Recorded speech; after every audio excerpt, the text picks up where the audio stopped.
एक और सवाल, 3 जेएमएम के बागियों पर कार्रवाई हुई है। चौथा नंबर है, बड़ा नाम है लोबिन हेम्ब्रम।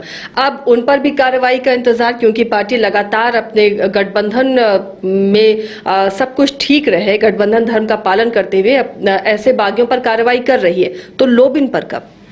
देखिए, लोबिन पर भी कार्रवाई होगी, ये अब तय है।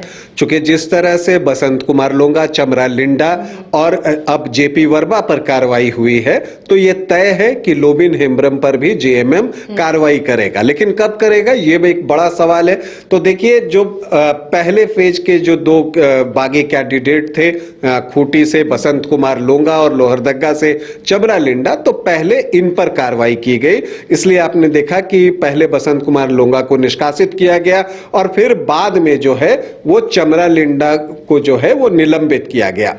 अब कोडरमा में सेकंड फेज में इलेक्शन है, तो सेकंड फेज का फैसला अब लिया गया है।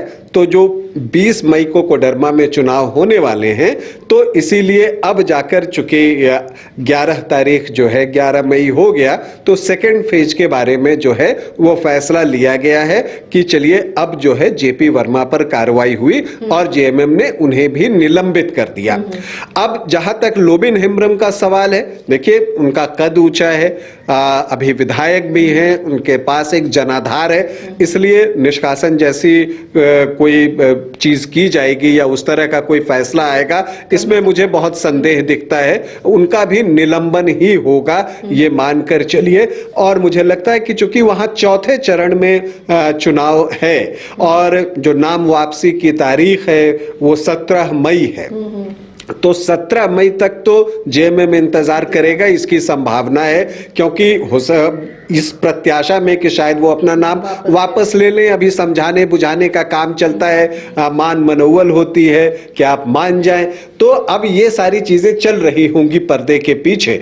तो क्या लोबिन हेम्ब्रम मान जाएंगे, ये एक सवाल है। हालांकि लोबिन हेम्ब्रम जिस तरह के व्यक्ति रहे, मुझे लगता नहीं है वो जब एक बार फैसला लेते हैं तो उस पर अमल करना चाहते हैं। और जिस तरह की भीड़ उनके नामांकन में जुटी थी, उससे निश्चित तौर पर उनका हौसला भी बढ़ा हुआ दिख रहा है। उनका बॉडी लैंग्वेज भी उस दिन आप देखिए तो बड़ी बहुत कॉन्फिडेंट नजर आ रहे थे। तो मुझे लगता नहीं है कि वो नाम वापस लेंगे। तो जब वो नाम वापस नहीं लेंगे तो 17 तारीख के बाद, चूंकि 1 जून को जो है वो राजमहल में वोटिंग है, तो उसके बाद मुझे लगता है कि 17 के बाद कभी भी फैसला आ सकता है। अब वो 18 आए, 19 आए या इसी के जैसा 20-21 तक आए, जैसा कि अभी कोडरमा के मामले में आया है, जेपी वर्मा के मामले में आया है, लेकिन कार्रवाई होगी। चलिए, तो जेएमएम भी अपने बागियों पर लगातार कार्रवाई कर रहा है, क्योंकि गठबंधन में रहते हुए गठबंधन धर्म का पालन करना है। और इस वक्त चूंकि हेमंत सोरेन भी जेल में है, तो पार्टी को एकजुट रखना है, मजबूत रखना है और अलायंस के साथ मजबूती के साथ खड़ा होना है, और इसलिए कार्रवाई लाजमी है।